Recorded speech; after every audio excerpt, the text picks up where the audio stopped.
Tension ತುಂಬಪ್ಲೆ ಅಂತದೇನಿಲ್ಲ. ಹೊರಗಿನ ಒಂದು ಔಷಧ ಬರ್ಕೊಡ್ತಾ ಹೋಗಿ ತಗೊಂಡ್ ಬಾ.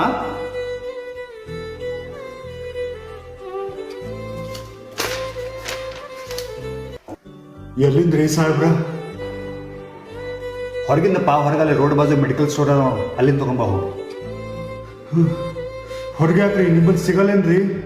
ಅರೇ ಇದು ಪ್ರೈವೇಟ್ ಔಷಧ ಇದಪ್ಪ, ನಮ್ಮಲ್ಲಿ ಸಿಗಂಗಿಲ್ಲ. ಅದಕ್ಕೆ ಹೊರಗಿಂದ ತಗೊಂಡ್ ಬಾ ಅಂತ ಹೇಳ್ತೀನಿ. ಅದಕ್ಕೆ ಬರ್ದು ಕೊಟ್ಟಿದ್ದು ನಿನಗೆ. ಅರ್ಥ ಆಗಲ್ಲೇನು? ಇದು ಸರ್ಕಾರಿ ಆಸ್ಪತ್ರೆನೇ ಅದ ಅಲ್ರಿ? ಹಾ ಪಾ, ಇದು ಗೌರ್ಮೆಂಟ್ ಹಾಸ್ಪಿಟಲ್ ಅದ. ಏನಿಲ್ಲ ಪ್ರೈವೇಟ್ ಅದ ರೀ. ನೀವೇನು ಪ್ರೈವೇಟ್ ಡಾಕ್ಟರ್ ಅದ್ರನ್ರಿ? ಯಾಕಪ್ಪ, ಏನ್ ಹೇಳ್ಬೇಕಲ್ಲತ್ತೀರಿ? ನಾವು ಗರೀಬ್ ಇದ್ದೀವ್ರಿ ಸಾಹೇಬ್ರ. ನೀವೇ ಹಿಂಗಂದ್ರ ನಾವು ಎಲ್ಲಿಗೆ ಹೋಗ್ಬೇಕ್ರಿ? ನೀವೇ ಮತ್ತೆ ಯಾವ್ದಾರ ಒಂದು ಔಷಧಿ ಬರ್ದು ಕೊಡ್ರಲ್ಲ.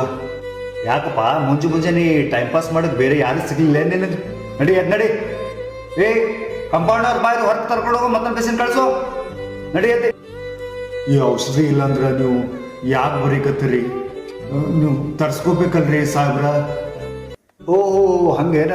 ಹಂಗಿದ್ರೆ ಹೋಗಿ ಮ್ಯಾನೇಜ್ ಮಾಡಿದ್ರಿಗೆ ಹೇಳಿ. ಮತ್ತ ತಪ್ಪು ತಿಳಿಬೇಡ್ರಿ ಡಾಕ್ಟರ್ ಸಾಬ್ರ, ನಾವು ಹಿಂಗಲ್ಲತ್ತೀವಂತ. ನೀವೇ ಮಾತಾಡ್ರಲ್ಲ, ಯಾಕಂದ್ರೆ ನೀವು ಡಾಕ್ಟರ್ ಅದಿರಿ. ನಾವು ಅವ್ರ ಸನಿಪಿಗೆ ಹೋದ್ರೆ ನಮ್ಮ ಸನಿವಿ ನಿನ್ಸ್ಕೊಂಬಂಗಿಲ್ರಿ ಡಾಕ್ಟ್ರ.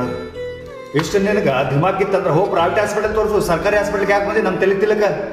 ಏನು ವಿಚಿತ್ರ ಅದ ನೋಡ್ರಿ ಡಾಕ್ಟರ್ ಸಾಹೇಬ್ರ. ನಾವು ನಮ್ಮ ಕಷ್ಟ ಹೇಳ್ಕೊಂಡು ನಿಮ್ಮ ಕರ್ತವ್ಯ ನೆನಪಿಸ್ಕೊಟ್ರ ನಿಮ್ಗದು ಟೈಮ್ ಪಾಸ್ ಅನ್ಸ್ಲಕತ್ತದ, ಫಾಲ್ತು ಅನ್ಸಕ್ಲದ.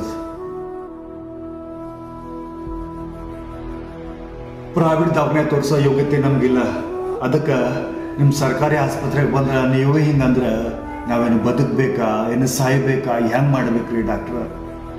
ರಕ್ತದ ಸಮಸ್ಯೆ ಆಗಿರೋರು ನಾವು ಅಷ್ಟು ಬೇರೆ ಔಷಧಿ ತಗೋಗ ಆಗ್ಲಾರ್ದ ಹೊತ್ತಿಗೆ ನಮ್ಮಂತ ಎಷ್ಟೋ ಬಡ ಜೀವನ ಹಾಳಾಗುತ್ತೆ. ಅದಕ್ಕೆ ಬೆಲೆನೇ ಇಲ್ಲೇನ್ರಿ ಡಾಕ್ಟರ್ ಸಾಹೇಬ್ರ?